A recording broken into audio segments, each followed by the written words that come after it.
আপনারা যারা আমার জীবন গল্প শুনতে এসেছেন তাদের সবাইকে অনেক ভালোবাসা। আমার নাম মিতু, আর এই গল্পটা আমার জীবনের সবচেয়ে গোপন, সবচেয়ে লজ্জার আর কঠিন সত্যি ঘটনা। আমি জানি না কেন আজ আপনাদের কাছে এই কথাগুলো বলতে এলাম। হয়তো আমার ভেতরের এই ভারটা আর একা বয়ে বেড়ানো যাচ্ছিল না। গল্পটা শুরু করার আগে শুধু একটাই অনুরোধ, যদি আমাদের চ্যানেলের গল্পগুলো আপনাদের ভালো লাগে তাহলে প্লিজ সাবস্ক্রাইব করে বেল বাটনটা প্রেস করে দিন। আপনার একটা সাবস্ক্রাইব আমাদের এই ছোট চ্যানেলকে অনেক দূর নিয়ে যেতে সাহায্য করবে। এবার শুনুন আমার জীবনের সেই অন্ধকার অধ্যায়, যা সমাজ বা ধর্ম কোনো জায়গাতেই ঠাঁই পায়নি। আমার বিয়ে হয়েছিল ৪ বছর আগে। স্বামীর নাম সুমন, দেখতে শুনতে ভালো, সরকারি চাকরি করে। একেবারে ছবির মতো সংসার হবে ভেবেছিলাম। বাপের বাড়ি থেকে অনেক স্বপ্ন নিয়ে এই বাড়িতে এসেছিলাম। শ্বশুর, শাশুড়ি আর স্বামী সবাই ছিল।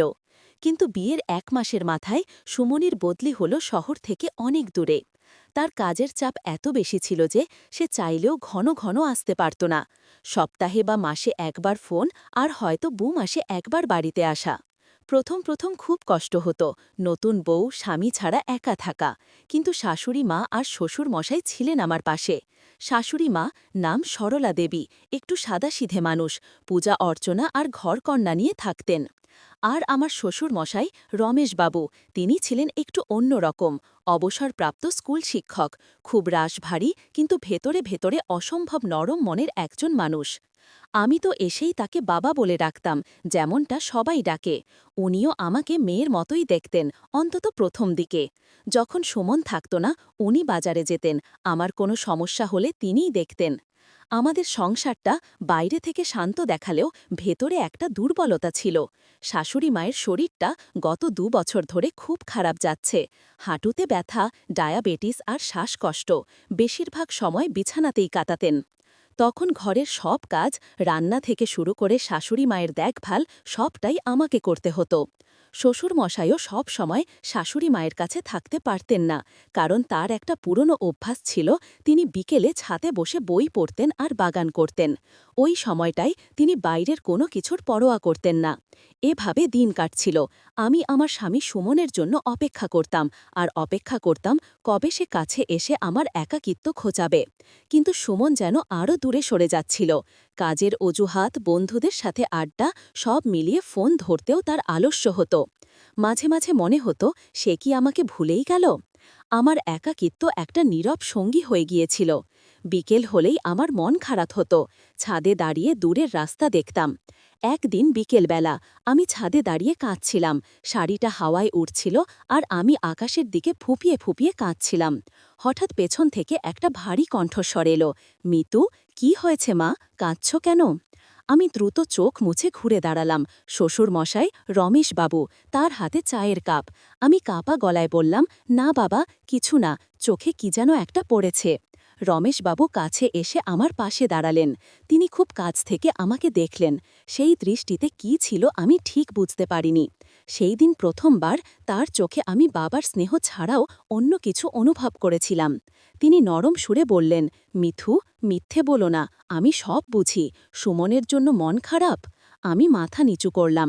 আসলে সুমনের উচিত এত দূরে না থেকে তোমার কাছে থাকা। আমি ওকে কতবার বলেছি। তিনি একটু থামলেন। কিন্তু তুমি ভেবো না, এই বাড়িতে তুমি একা নও, তোমার শ্বশুর আছি তো। তিনি আমার কাঁধে আলতো করে একটা হাত রাখলেন। বাবার স্পর্শ, তবুও সেই মুহূর্তে আমার শরীরের ভেতরটা যেন কেমন একটা শীতল স্রোতে কেঁপে উঠল। এই স্পর্শে কি শুধু সান্ত্বনা ছিল, নাকি অন্য কোনো অস্পষ্ট ইশারা?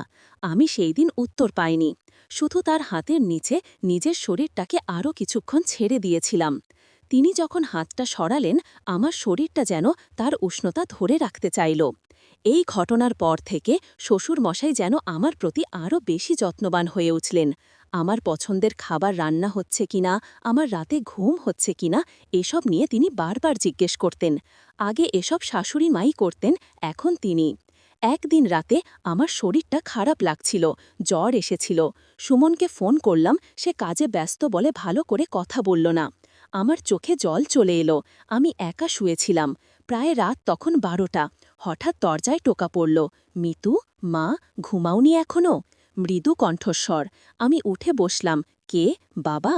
হ্যাঁ মা, সরলার মানে শাশুড়ির ঘুম আসছিল না, তাই তোমাকে দেখতে এলাম। তোমার কপালে হাত দিয়ে দেখি তো। তিনি ঘরে ঢুকলেন। শাশুড়িমা অন্য ঘরে ছিলেন। তিনি কাছে এসে আমার কপালে হাত দিলেন। তার হাতের উষ্ণতা আমার জ্বর জ্বালাকে যেন মুহূর্তে ফুলিয়ে দিল। উহো, খুব জ্বর তো, তুমি একা শুয়ে আছো কেন? আমি একটা জলপট্টি দিই। তিনি রান্নাঘরে গেলেন আর কিছুক্ষণ পর ভিজে গামছা নিয়ে এলেন। তিনি নিজের হাতে আমার কপালে পট্টি দিতে লাগলেন। ঘরের আলোটা ডিম লাইটে ছিল। আবছা আলোয় আমি তাকে দেখছিলাম। এক সময় পট্টি দিতে দিতে তিনি আমার পাশে খাটের কিনারায় বসলেন। আমাদের মধ্যে শারীরিক দূরত্ব কমে এলো। তিনি আমার দিকে এমনভাবে ঝুঁকেছিলেন যে তার নিঃশ্বাসের শব্দও আমি শুনতে পাচ্ছিলাম। সুমনের উচিত ছিল এখন তোমার পাশে থাকা। আমি জানি তোমার কষ্ট হচ্ছে। তার কথাগুলো যেন এক চাপা আবেগ নিয়ে বেরিয়ে এলো।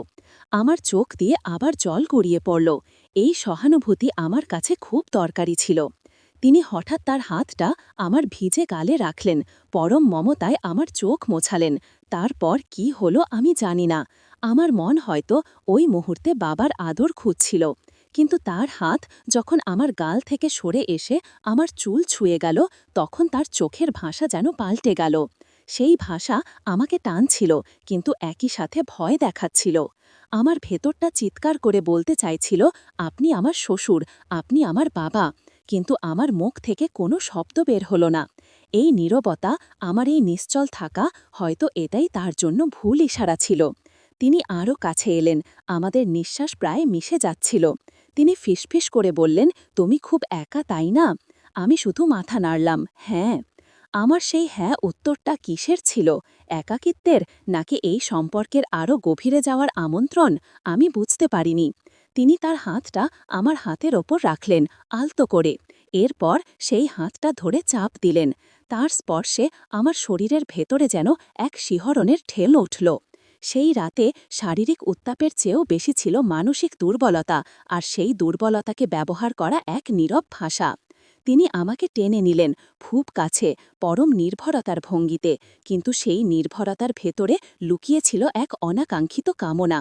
আমি প্রতিরোধ করিনি, কারণ হয়তো আমি নিজেই চাইছিলাম সেই মুহূর্তে আমার শূন্যতা পূরণ হোক, তা যেভাবেই হোক না কেন। যখন তিনি আমার হাত ধরে তার বাহুতে টেনে নিলেন, তখন আমি এক প্রকার সম্মোহনে আচ্ছন্ন ছিলাম। পৃথিবীর সব বাঁধন যেন ওই মুহূর্তে আলগা হয়ে গিয়েছিল। আমি তার বুকে মাথা রেখেছিলাম। তিনি আমার মাথায় বিলি কেটে দিচ্ছিলেন। সেই রাতে আমাদের কোনো কঠিন কথা বা চরম ঘনিষ্ঠতা হয়নি, কিন্তু আমাদের মনের মধ্যে যে সীমানা ছিল তা ভেঙে গিয়েছিল। সেই দিন রাতে আমি আমার স্বামীর বাবার কাছে আশ্রয় খুঁজেছিলাম, আর সেই আশ্রয়ে হয়ে উঠেছিল আমার জীবনের সবচেয়ে বড় ভুল। এরপর থেকে আমাদের মধ্যে একটা নীরব সমঝোতা তৈরি হল। দিনের বেলা তিনি রাশভারী শ্বশুর, আমি আদর্শ পুত্রবধূ, কিন্তু রাত নামলেই বা শাশুড়ি মা ঘুমিয়ে পড়লেই আমাদের ভেতরের সম্পর্কটা উঁকি দিত। শাশুড়ি মায়ের ঘুমের সুবিধার জন্য একটা বিশেষ ওষুধ দরকার হতো, যেটা তাকে বেশ কিছুক্ষণ ঘুম পাড়িয়ে রাখত। শ্বশুর মশাই খেয়াল রাখতেন যেন শাশুড়ি মা সঠিক সময় সেটা নেন। এর ফলে তার ঘুমের গভীরতা বেড়ে যেত। আমার মনে হলো তিনি ইচ্ছে করেই এই সুযোগটা নিচ্ছিলেন। একদিন সন্ধ্যায় যখন আমি রান্নাঘরে চা বানাচ্ছি, রমেশবাবু চুপি চুপি এসে আমার পেছনে দাঁড়ালেন। আমার চুল থেকে চা পাতার গন্ধ আসছিল। আমি ঘুরে দাঁড়ানোর আগেই তিনি তার হাতটা আমার কোমরের কাছে আনলেন। চায়ের গন্ধটা খুব সুন্দর, তিনি বললেন, কিন্তু তার চোখ ছিল আমার চোখে। আমার বুক ধরফর করে উঠল। রান্নাঘর, কেউ দেখে ফেললে কি হবে? আমি কাঁপা গলায় বললাম, কেউ এসে পড়বে বাবা। তিনি খুব শান্তভাবে আমার কানের কাছে ঝুঁকে বললেন, কেউ আসবে না, এখন তুমি শুধু আমার। তিনি আমার কোমরে হাত রেখে আমাকে আরও কাছে টেনে নিলেন। আমি দু হাত দিয়ে তার শরীর থেকে নিজেকে সরানোর চেষ্টা করলাম, কিন্তু সেই চেষ্টাটা ছিল খুবই দুর্বল। তিনি আমাকে আষ্টে পৃষ্ঠে ধরে রাখলেন। এই নৈকট্য আমাকে একই সঙ্গে ভয় দেখাচ্ছিল, আবার এক ধরনের অজানা আনন্দ দিচ্ছিল। আমার স্বামীর কাছ থেকে যে উষ্ণতা আমি পাইনি, আজ তা তার কাছ থেকে পাচ্ছিলাম। যদিও এই উষ্ণতা ছিল পাপের, তবুও তা আমার একাকিত্বকে ভুলিয়ে দিচ্ছিল। ভয় পাচ্ছ কেন মিতু? আমি তো আছি, তোমাকে কেউ জানতে পারবে না। তার কথাগুলো যেন আমাকে আরও দুর্বল করে দিচ্ছিল। তিনি আমার গাড়ে আলতো করে তার মুখ রাখলেন। আমার শরীরে যেন বিদ্যুৎ খেলে গেল। আমি চোখ বন্ধ করে ফেললাম। এই স্পর্শের গভীরতা আমাকে অপরাধবোধের চরম সীমায় নিয়ে গেল। আমি চোখ খুললাম, তার দিকে তাকালাম। তার চোখে তখন গভীর আবেগ আর এক ধরনের অধিকারবোধ। তিনি আমার মাথাটা ধরলেন, এরপর তার ঠোঁট আলতো করে আমার কপালে রাখলেন। সেটা ছিল এক নীরব চুক্তি, আমাদের গোপন সম্পর্কের অঙ্গীকার। আমাদের এই সম্পর্ক যত গভীর হতে লাগল, আমার ভেতরের অপরাধবোধ ততই বাড়তে থাকল। আমি ঠিক করেছিলাম, এবার আমি এর শেষ করব। আমার স্বামীর প্রতি আমার বিশ্বাস থাকুক বা না থাকুক, আমার নৈতিকতা তো আছে। একদিন রাতে আমি শ্বশুর মশাইকে পরিষ্কার বলে দিলাম, বাবা, আমার ভুল হয়ে গেছে, আপনি আমার শ্বশুরের আসনে আছেন, আমরা আর এভাবে থাকতে পারি না, প্লিজ আপনি নিজের ঘরে যান। তিনি প্রথমে নরম সুরে বোঝানোর চেষ্টা করলেন, মিতু, কেন এমন করছো? তুমি জানো আমি তোমাকে কতটা ভালোবাসি, আমি তোমার কষ্ট বুঝি। কিন্তু যখন আমি কাঁপা গলায় প্রশ্ন করলাম। তিনি বললেন, কারণ আমি তোমাকে চাই। সুমন তোমাকে দিতে পারেনি, কিন্তু আমি দিতে পারি। তিনি বিছানায় বসলেন।